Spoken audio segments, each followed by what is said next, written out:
letih. Dolgo se je jadralo na oblaku zgodbe o uspehu, po drugi strani pa veva, da se je predvsem plenilo v teh 2 desetletjih.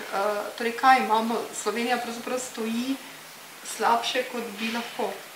No, najbrž stoji slabše. Jaz zdaj se z tem, to je pravzaprav ena špekulacija, mi lahko rečemo, bilo bi lahko tako, bilo bi lahko drugače.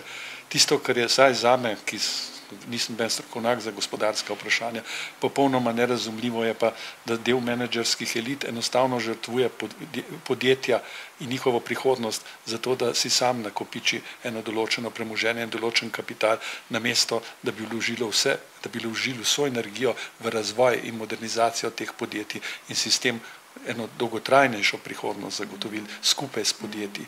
To je pravzaprav v popolnem nasprotju z vsem razvojem kapitalizma na Zahodu. Za gospodarski razvoj je sploh v zadnjih 150 ali pa bi rekli že skoraj več kot 150 letih pravzaprav značilno, da se določene krizna obdobja ponavljajo in da imajo ta krizna obdobja seveda tudi določene podobnosti, določene podobne značilnosti, da pa vendar so tudi razlike med njimi.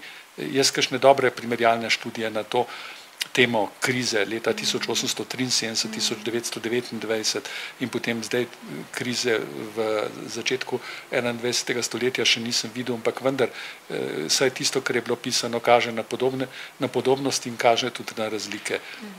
In mislim, da poznati na eni strani te krize je lahko bistveno pripomore tudi k razumevanju krize danes. Na drugi strani pa poznati te krize pomeni, da je te take krize treba tudi v konjunkturnih obdobjih, kot je bilo tisto, ki je bilo neposredno pred krizo, zdaj ta zadnjo gospodarsko krizo leta 2008-2009, da je treba tudi v konjunkturnih obdobjih razumeti, da v vsakem konjunkturnem obdobju lahko nastopi tudi kritično obdobje.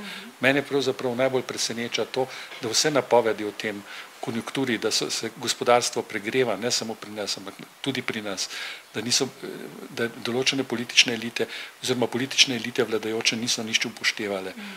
In da se je potem, ko se je zgodila kriza, je bilo seveda to pregrevanje še dodatni razlog, da je bila ta kriza tako globoka, kot je bila.